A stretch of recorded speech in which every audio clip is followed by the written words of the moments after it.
그 베일인 제도 말씀을 드려야 되는데 한 2025년쯤에 도입이 예정돼 있습니다. 다른 선진국들은 합의가 끝나고 유럽이 이미 베일인 제도가 2015년부터 시행 중이에요. 남유럽 유럽 적자라든지 이런 것 때문에. 그래서 2015년, 16년에 유럽이 난리가 났습니다. 은행들이 연쇄 부도가 났었는데 이때 이제는 베일인 제도를 시행해서 얄짤없이 예금자 돈을 안 돌려줬어요. 투자자하고 예금자 돈을 안 돌려줬습니다. 그래서 국가에 돈을 투입하는 거를 베일아웃이라고 그랬는데 2008년 이후에 그 바질3가 뭐 코코본드 이런 게 있는 게 베일인 제도 때문에 만든 거거든요. 근데 일본하고 이 나라에서 이제는 하는 거, 일본 전통적으로 옛날 전쟁 났을 때 돈을 안 돌려준 게 있고 그래서 그런 것도 있어서 이제 은근히 있었는데 이 사건 이후에 우리나라에는 소개가 안 돼 있습니다. 누가 아냐, 이거에 대해서 누가 아냐, 이게 무슨 일이 있길래 이러냐. 우리나라 소위 정말 뭐 한 1000억이나 뭐 조 단위 재산을 갖고 있는 사람들한테는 잘 알려져 있는데 이 사람들을 상담하는 프라이빗 뱅크라는 게 있어요. 거기서 이분들한테 이제는 이 사건이 쫙 퍼진 거예요, 소문이. 그 이후에 한국에서는 이른바 정말 부자들 사이에서 알게 된 거죠. 아, 씨발, 유럽에서 했대. 유럽에서, 아니, 했으니까, 일단은. 지금 강제로는 들어가 있습니다. 제도를 시행했대. 이미 이제 사이프러스라고, 그 키프러스 이런 데서는 있었는데, 대륙에서 이게 이제는 유럽 애들도 2013년부터 이 제도가 도입이 됐는데, 키프러스에서. 사이프러스 사태라고, 그건 우리한테도 알려져 있어요. 무슨 섬나라에 뭐가 있었어. 키프러스에 뭐, 베일인인데 사실은 그게 아니고 2015년, 16년에 이후에서 이탈리아하고 포르투갈에 이 사태가 터졌었습니다. 그리고 이제 쫙 알려진 거, 강제로 도입이 됐어, 일단은. 그래서 은행한테 주문한 게 뭐냐, 충분히 돌려주지 않을 후순위 채권을 확보하라는 거예요. 그러니까 순위가 있는데 그 순위가 뭐냐, 투자한 돈을 안 돌려도 되니까. 그 다음에 맨 마지막에 예금한 돈은 안 돌려도 된다, 이거예요. 예금한 돈. 예금이 같이 책임지는 게 아니고 이게 순서가 있어요. 좀 이제는 자기 자본금, 그다음 자기 자산, 자기 주식, 채권자 돈, 그 다음에 5순위가 예금자 돈입니다. 그 다음에 이제는 뭐 그런 돈 있을 거 아니에요. 예금자 돈하고 무슨 그 뭐 보험 계약자 돈 이런 것들. 그리고 이제는 요거 하기 전에 이제는 예금자 보험공사에서 돈도 집어넣고 마지막에 하겠다 이런 얘기인데 이게 이제는 졸라 불안하게 하는 거지. 왜? 이탈리아에서 이미 이 사건이 있었습니다. 이탈리아. 그러니까 유럽이라는 나라가 EU에서 이미 결정이 됐습니다. 합의해서 이미 베일인 제도를 EU에서는 시행을 해요. EU 전체가 언제부터 2012년부터 이제 도입돼 2013년부터 실제 13년에 사이프러스 사태라는 게 터져서 베일인 제도를 시행했습니다. 12년에 도입돼 갖고. 그리고 15년, 16년에 이제는 이탈리아하고 이제는 그 포르투갈에서 이 사건 터져서 시행을 했습니다. 근데 이게 유럽만 한 게 아니고 유럽, 미국, 그 OECD 국가는 다 베일링을 도입하는 시기를 따지라는 게 이제는 합의가 됐습니다. 2012년에. 그리고 이게 이제는 이 사태를 알고 있는 애들이 이제 얘기를 하는 거지. 이게 이제 사실 후순위채 이런 게 이제는 이게 사채가 된다, 사채. 그 옵션 계약으로 바뀐다. 채권이 옵션 계약으로 하니까 이게 큰 돈이 된다. 그래서 지금 그 30년짜리 옵션 만기 프로그램들이 지금 돌아가고 있습니다. 지금 일본이나 이런 데 더 무서워진 거고 유럽에서도 이 사건이 있으니까 유럽 사람들이 어떻게 하겠어요. 유럽 중산층에 일정 금액 그 전에서도 그랬는데 불안해지니까 그때 이제는 우리나라에서는 그때 이제는 한국은행에서 이런 소리를 하는 거지 뭐 선진국은 전자금융을 한다는 이 개소리를 막 하기 시작합니다. 개소리를 막 시행하고 막 온갖 데서 막 찬양가하고 스웨덴이 전자금융 시대로 열린다 막. 유럽연합 전체로 확대된 건 2016년 1월 1일 강제 시행. 이거 뭐냐? 강제야. 강제 시행했습니다. 강제 제도예요. 그리고 우리나라에도 2015년부터 프라이빗 PB라는 분들이, 프라이빗 뱅크노라는 분들이 부자들한테 조심하라고 개소리를 시전하기 시작했죠. 그 2016년부터 사건이 터지기 시작한 게 뭐냐? 5만원권 시중에서 싸그리 없어지는 참담한 사건이 지금 벌어지고 있는 겁니다. 돈만 이제 알게 된 거, 부자들하면. 그러면서 2016년부터 어떤 일들이 할 것 같으면 창고, 금고, 이게 떡상을 하기 시작해, 떡상을. 특히 이제 금고를 예전에는 금고가 파산 지경이었는데, 금고 파는 데가. 얘네 이제 창고 중에서도 이제 지네들 스스로 창고도 있고, 원래 집을 해주면서 창고도 주고 그러는데, 얘네 은행에 프라이빗이라고, 은행에 가면 지하에 가거나 특별한 사람들한테 그걸 돈을 빌려주는 게 있어요. 네? 보관해주고. 그런 게 됐는데, 대여금고니 뭐니 이때부터 하기 시작한 건데, 그래서 2016년부터 난리가 난 거야. 5만원권 없어진 게. 처음에 주주돈으로 변제 처리하고, 그 다음에 후순위채로 변제 처리하고, 그거. 그 다음에 선순위 채권으로, 세 번째가 선순위 채권으로 한 다음에, 그 다음에 보호되지 않는 예금 있잖아요. 5천만원 이상, 그걸로 변제 처리하고, 그 다음에 보호되는 예금으로 변제 처리한 순위가 있어요. 1, 2, 3, 4, 5. 요거예요, 요거. 그래서 한국에서 사람들은 잘 모르지. 그래서 베일인 제도 저게 2018년에 일부 들어왔고 계속 확대 적용하고 있는 겁니다. 협의를 해서 그래요. 그래서 이 키프로스가 2013년에 터졌는데 그 이후에도 계속 터진 거죠. 예금의 일정 부분을 강제로 못 주겠다 그러니까 이제는 한국에는 그 프라이빗 뱅크들이 이거를 갖다 특별 정보인 양, 제가 알기로는 이제는 우리나라 이제 한 몇백억, 몇천억, 몇 조 원 갖고 있는 사람들한테 사장님이 잘 몰라서 그러는데 이미 그거 협의가 됐다. 고급 정보 있냐?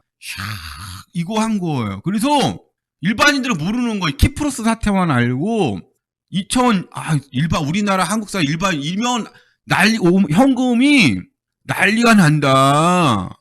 일본 이런 데 더 난리 났고 현금 같다. 그러니까 개인 금고하고 은행 그거 여기서 5만원권 이렇게 갖다 놔라.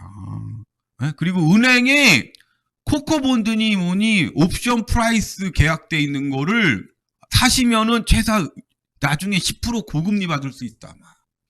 그래갖고 일본은 예금으로 국채 사버리고 그런 식으로 하니까 얘네들 예금으로 국채 사버리고 베일인제도 시행해버리니까 나중에 돈 한 푼 못 받을 것 같아서 중산층 아는 지식인계층에서 싹 돈을 빼버리기 시작합니다. 그래서 금고값이 2016년부터 없는 거예요. 금고 기다리는데 막 8개월, 1년. 그리고 우리나라 그때부터 막 5만원권이 1년마다 막 15조가 없어졌어. 20조 없어. 갑자기 막 현금 2016년부터 지금 몇 년 동안 우리나라도 이거 지금 도입된다. 국제 합의했다. 특별 정보 있냐? 리포트 만들어서 싹 돈 겁니다. 그러니까 은행 PB니 이런 하는 거 자산 하는 사람들이 이거를 엄청나게 뻥튀기 해놨을 거 아니야. 팔아먹을 게 얼마나 없어. 은행 수순이체도 팔아먹을 수 있지. 은행 개인 금고도 팔아쳐먹을 수 있지. 금고도 팔아쳐먹을 수 있지. 돈도 유치할 수 있지. 그러니까. 그리고 이제 세금 오른다 뭐 이런 데서 현금 갖고 있어라. 그 다음에 뭐 이런 식으로 됐던 걸로 대충 추정이 돼요. 그러니까 우리나라는 내가 추정을 몇 년쯤에 이게 어느 정도 이제는 유럽식으로 받아들이겠냐, EU 강제 규정을 받아들이냐, 제가 볼 때는 올해 내년은 안 될 것 같고 2025년에서 2027년에 유럽 수준, EU 수준으로 받아들일 걸로 전 보입니다. EU 수준. 그러니까 없는 게 아니고 EU에서 이미 하고 있어요. 당연히 미국은 당연한 거고. 그래서 이제는 나중에 처음에는 뭐 1억이든 10억이 무제한이에요. 지금은 5만원권 200만원도 지점을 못 찾게 된 겁니다. 그러니까 언제 이거 얘기 나올 거냐 봤을 때는 아마 2025년 은행도 이제 보험사 은행들 부도설 나오면서 채권자들도 일정 부분 은행 망하면 배당받고 이랬는데 당연히 공적 자금을 못 주지 않겠냐 뭐 이런 얘기 나올 걸로 봅니다. 그러니까 한국에는 잘 소개가 안 돼 있지. 그러니까 이게 바젤3가 이건데 이 이후에선 CDR4라고 그러는데 CDR4 규정이라고 그러는데 이미 이거를 전부 이제는 바젤3에 있는 모든 뭐 그런 규정을 EU에서 갖고 온 거라. 그다음에 뭐 보험제도도 솔벤시가 2016년에 시작했거든요. EU에서 독일부터. 그렇기 때문에 솔벤시 제도도 그렇고 우리가 EU보다 지금 10년 정도 늦게 받아들이는 거죠. 10년. 그러니까 이유는 CDR4, 바젤3한 CDR4도 2020년에 이미 다 했고요. 그다음에 솔벤시라는 IFRS 17도 2016년에 다 했습니다. 이때 2017년에 16년에 하고 2017년에 독일의 알리안츠가 1조 6천억짜리를 중국에 10억 36억에 팔고 도망가 버려요. 이거 하면 2조 손해라고. 그래서 지금의 위기가 아니고 그냥 어떤 경제 시간이라는 개념으로 경제 일정표로 보는 게 합당하다는 거죠. 경제 일정표. 일본은 2000년 초반부터 은행에서 돈을 빼기 시작했는데 왜 그럴 것 같으면 2000년 초반부터 민자화를 하기 시작해. 민자화하고 무슨 일을 하냐 같으면 일본 은행에서 중앙은행에 중앙은행에서 주가를 바친다고 돈을 발행합니다. 그러니까 세계에서 없었던 일인데 중앙은행이 주식을 매입을 해요.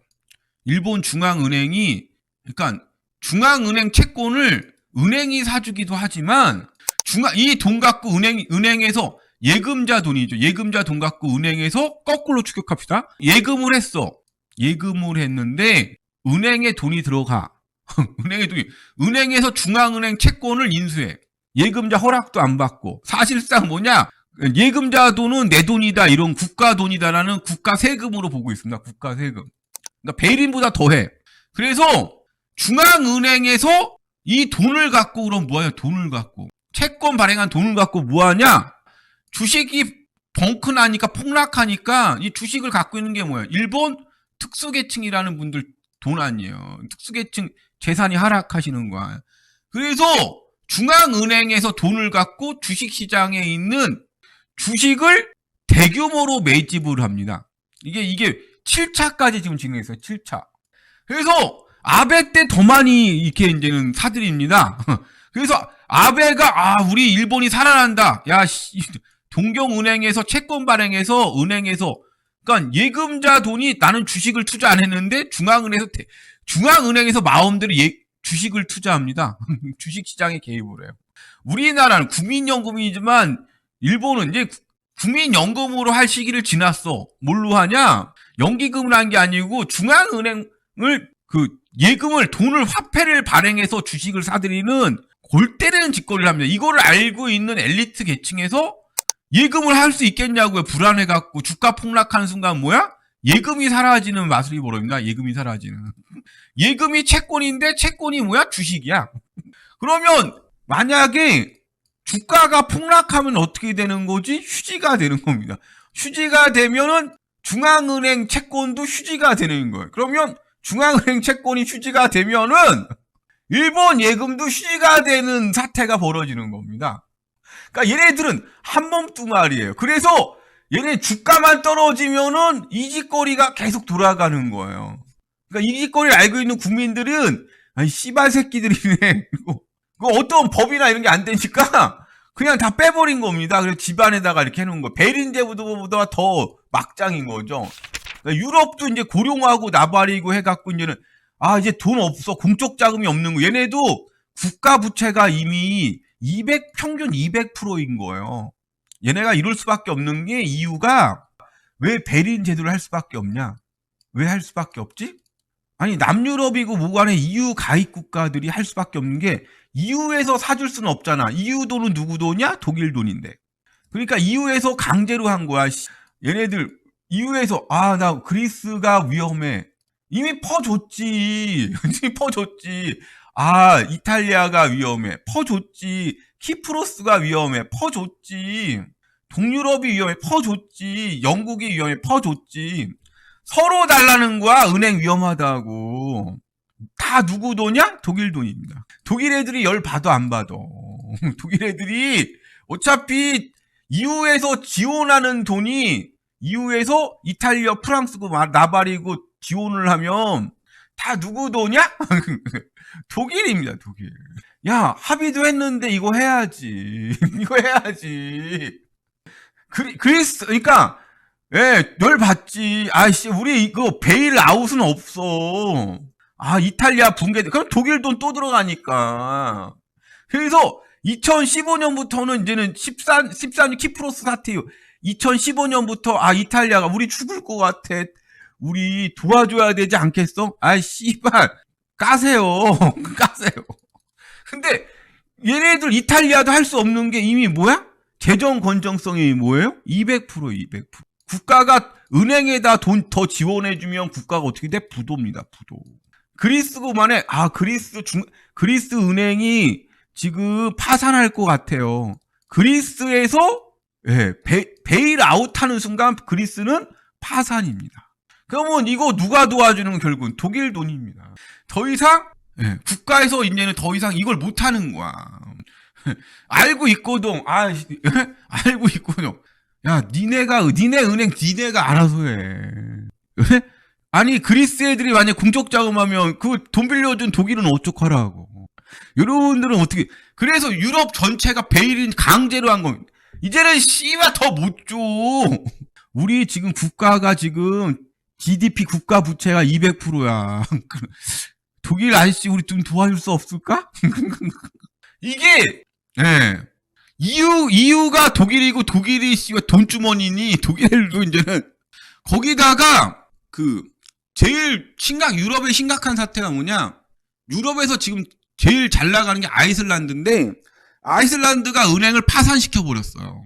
그래서 아이슬란드가 은행을 파산시켜 버렸어. 영국이 돈을 아이슬란드에 한 400억 불 정도 부동산 부양하고 그래서 400억 불 정도 유럽 은행이 채권을 갖고 있는데 얘네가 또 무슨 나라? 배짜라의 나라 아니에요. 아이슬란드.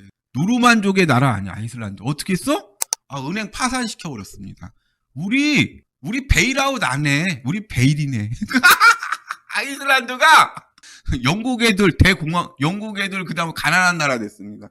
아니 씨가 우리가 돈을 빌려줬는데 아이슬란드라는 나라를 믿고 돈을 빌려줬는데 아이슬란드 나라에서 우리는 돈을 빌린 적이 없어. 은행에서 빌렸다며. 지금 영국이 EU 탈퇴하는 이유가 있는 거야. 사실은. 아이슬란드가 이제는 아이슬란드가 영국 산하의 이제는 식민지구나. 식민지구나. 이러고 이제는 은행 새끼, 야, 빨리빨리 은행 구제, 아이슬란드야. 그랬더니, 아이슬란드 어떻게 했어요? 은행도 기업이야. 은행도 기업이야. 야, 이러면 다 죽어. 은행이 GDP의 10배. 그러니까, 아이슬란드 입장에서는 GDP의 10배 정도의 돈을 안 갚아도 되는 거예요. 100년을 갚아야 될 돈이었는데, 옛날 같으면 쳐들어왔을 것 같은데, 아이슬란드 GDP의 10배의 돈을 빌리고 안 갚아버렸습니다. 아이슬란드가 아니고 은행에서 안 갚아버린 겁니다. 영국 20년 동안 잘 살아보려고 벌어놨던 돈을 한순간에 어떻게 됐냐? 한순간에 아이슬란드에 들어갔다. 은행도 기업이야. EU 협정 몰라? EU 협정에 은행도 기업이야. 야, 다른 나라처럼 빨리 공적 자원 집어넣고 우리 돈 갚아, 이 새끼야, 아이슬란드. 은행도 기업이야. 우리 EU 협정 맺었잖아, 베일린으로.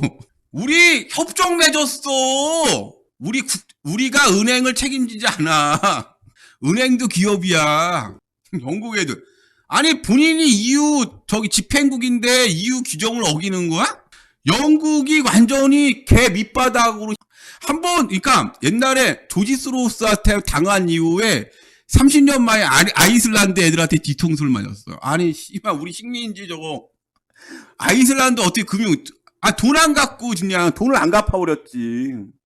어떻게 파산 선언했어? 아이슬란드 빌린 돈은 못 갚어. 아이슬란드의 은행들이 빌린 돈은 못 갚어. 3대 은행이 빚진 돈만 230조. 누가 빌려준 돈이야?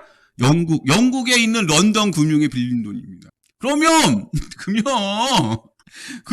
영국은 어떻게 되는 거야? 예. 이 돈 날린 영국은 어떻게 되는 거지? 아이슬란드는 지금 세계에서 제일 잘 사는 나라로 좀 바뀌었습니다. 이 사건 이후로 아이슬란드는 유럽에서 어떤 경제적인 타격을 안 받는 나라로 바뀌었어요. 전 세계인들이 살고 싶어 하는 나라. 이런 나라 바뀌었어요. 아이슬란드 지금 소득이 한 7만 불인가. 그래서 아이슬란드 GDP 10년치 모으려고 하면요. 아이슬란드가 100년 동안 아끼고 저축해도 모자라요. 그 돈을 안 갚아버렸어. 한국 애들 돈을 안 갚아버렸어. 은행이 망했네. 우리 국유은행은 니네하고 상관없으니까 그냥 우리는 은행 아니 30만 명인데 막 그래봤자 국민 30만 명인데 야 해외 지점들 들어오고 우리 은행 하나 딱 하면 끝이야. 은행 파산시키고 새로 은행 합병 법인 하나 출범시킬게. 영국이 EU 집행부가 아니야. 니네가 만든 법대로 하겠다는데 우리 이제부터는 30만 명 100년 동안 처먹고 살아도 띵기리 GDP가 떡상을 합니다. 그러니까 100년 동안 노예가 아니 금융노예가 아니고 100년 동안 초고속 성장하는 국가로 바뀌었어요. 누구 돈이야 다? 영국 돈입니다. 얼마를 채무 불이행을 선언했냐? 이때 당시 돈으로 850억 불. 아이슬란드가 처먹은 돈이 얼마? 850억 불을 처먹었습니다. 인구 30만 명이 850억 불을 처먹고 그냥 입마이 닿게 한 겁니다. 뭐야? 베일린이라고. 850불 우리 100년 가도 못 갚는 돈이었는데 이때 되게 우울했습니다. 다 갚을 줄 아는데 웬걸 베일린을 시행해버렸네. 얼마 처먹었어? 850억 불. 850억 불을 모라토리엄. 이거 돈 대다수 어디 있고야? 네덜란드 일부 다 영국 보고 돈 빌려준 겁니다. 영국. 런던 자금입니다. 그러니까 영국이 얼마 날린 거야? 850억 불 날린 겁니다. 그때 그 돈 빌려서 사기꾼이죠. 완전히 부동산 전 인프라 다 깔고 발전소 다 세우고 그다음에 공장도 아변 공장이라는 게 있는데 천문학적인 돈 들어가는데 그 공장도 다 세우고 배도 다 바꾸고 이거 지금 잘 돌아가요. 압류 안 되고 잘 돌아갑니다. 돈은 왔다 가지만 인프라는 왔다 가지 않으니까. 아니 영국이 베일린 제도 들어온 다음에 이제 첫 번째 수혜국이 아이슬란드 그 다음부터는 망하든지 말든지 전부 유럽에 쌩 까는 거죠. 이탈리아가 2015년하고 포르투갈하고 은행이 파산했는데 야 예금한 새끼들하고 돈 빌려준 새끼들이 책임져야지. 나라에서 도와주셔야지. EU에서 도와주셔야지. 아이슬란드 사태 못 봤어? 전 세계 그리고 표준이 된 겁니다. 바젤 3 표준 베일린 제도. 아이슬란드 애들 지금도 은행이 잘못한 거다. 우리는 몰랐다. 아이슬란드 국민하고 아이슬란드 정부는 몰랐다. 그렇게 부동산에 돈을 빌려줄지 누가 알았냐? 그 돈 다 누가 빌려서? 아이슬란드 국민들이 빌려간 거죠. 돈이 없어. 우리 돈이 없어. 우리 그냥 신용불량자 할래. 정부에서 신용사명령. 아이슬란드 국민들 다 신용불량자 됐네? 새로 시작한 신용사명령 내릴게. 은행을 파산시키자. 관광위원회 잘 나갈 수밖에 없지. 영국은 수십만 명의 일반 고객들이 다른 은행보다 높은 이자를 제공한 아이슬란드 은행 계좌를 갖고 있다. 그러니까 이거 다 누구 돈이야? 영국 국민 돈이었던 겁니다. 일반 시민 등만 무려 17조 원의 돈이 사라졌어요. 고든 브라운 총리 받아들일 수 없다. 완전히 불법이다며 아이슬란드의 자산을 그래왔자 뭐 35만 명 자산 얼마나 했냐고. 반테러법까지 들고 나왔는데 다들 뭐 파산한 걸 어쩌라고. 영국 17조 책임져라. 내달 12만 명 예금을 보자. 영국하고 네덜란드하고 좆된 거지. 독일 애들 원칙대로 해라. 파산한 거. 아이슬란드 먹고 은행이 돈이 없대. 베일린. 아이슬란드가 베일린 제도입니다. 정확히 얘기해. 아이슬란드부터 시작을 했던 베일린 제도. 먹고 뒤졌습니다. 따라해봐. 영국, 네덜란드 예금들 아이슬란드 애들은 대출만 받았지 예금을 한 적이 없어요. 아이슬란드인들은 예금을 거의 안 했어. 다 누구 거? 영국인들 거, 유럽인들 거. 왜? 같은 EU 국가니까. 독일 원칙대로 합시다. 아이슬란드에 나가면은 가난한 척, 불쌍한 척, 가난한 척. 어떤 데 아이슬란드는 가난한 나라입니다. 아이슬란드는 국민이 얼마 없어요. 추운 나라예요. 그리고 복지로 일어섰다. 지금 나오면 알게. 우리나라엔 복지로 일어섰다. 이런 식으로 나오는 거. 이 씨발로마 복지로 어떻게 일어서니? 하여튼 우리나라는 남의 나라 국민들 예금 사기친 거지. 어떻게 복지로 일어선 거야. 이 씨발것들. 이게 베일린 제도의 사실은 진실입니다. 못 일어나, 그러니까 돈이 그 정도 빠져나가잖아요. 국가 경제가 뒤흔들릴 정도입니다. 자, 베일린 제도는 이게 정리가 될 것 같습니다. 그래서 계약이라는 게 중요한데, 이 계약 중에 제일 한 게 예금 계약하고 보험 계약이 있어요. 그러니까 지금 이게 제일 민감한 거거든요. 예금계약, 보험계약. 그럼 이 예금계약, 보험계약에 대해서 언제 베일인 제도를 시행할 거냐라는 거죠. 예, 저는 봤을 때 여론이 본격적으로 타오른 건 2025년부터라고 봅니다. 그러니까 이후에 하는 그거는 100% 한국에 적용됩니다. 그러니까 이거에 대해서 아닐 거예요. 아니면 그냥 시중에 5만 원권 보면 알겠지만 적용됩니다. 무조건. 왜? OECD 가입 국가라서. 베일인은 강제 적용 사항입니다. 그거를 알 수 있는 바젤3가 베일인 제도예요. 바젤3 종국 목표가 뭐냐? 베일인 제도입니다. 바젤3 이 베일인 제도를 기반으로 한 회계, 국제회계 이게 다 바젤3입니다. 베일아웃을 기반으로 한 게 바젤 1, 2인데 바젤3는 베일인 제도를 기반으로 한 겁니다. 그래서 바젤3 완성되면 베일인 제도가 완성이 되는 겁니다. 유럽에서는 이거를 CDR4라고 그럽니다. 보험제도는 솔벤시라고 그러고. 그래서 앞으로 채권 가격이 오른다는 얘기 이 얘기입니다. 채권이 제일 안전하기 때문에 채권 수요가 계속 많을 거다. 바젤3가 궁극 목표가 베일인 제도를 위해서 만든 겁니다. 베일인 제도가 목표예요. 은행이 건전하고 지급 준비율이 넘치고 망하지 않아서 정부나 다른 기타 사회에서 지원금이나 뭐 그런 게 없어야 된다는 게 그 목적이니까요. 왜? 리만 브라더스 사건을 교훈 삼고 했기 때문에 당연히 베일인 제도죠. 그래서 2025년부터 이제 본격적으로 보험금이나 이제는 예금자 돈에 대해서 어떻게 할 거냐 이런 얘기가 나올 것 같다고 봅니다. 지금 쌍둥이 적자 났죠. 2008년도에 쌍둥이 적자 난 다음에 난리 나기 시작했죠. 6개월 후에 우리도 쌍둥이 적자가 나고 돈들을 빼갖고 그냥 나가기 시작했습니다. 내일 출근하기 전에 오늘 밤부터 뉴스가 터지기 시작했습니다. 지금 배당 빼가고 다 빼가고 그냥 부실 드러나면서 이제는 이렇게 부실이 많은데 한번 생각해봐. 부실이 언제쯤 드러나기 시작할 거야? 2025년부터 부실이 드러나. 왜? 파산한 사람 많은 부실이 당연히 들어간대.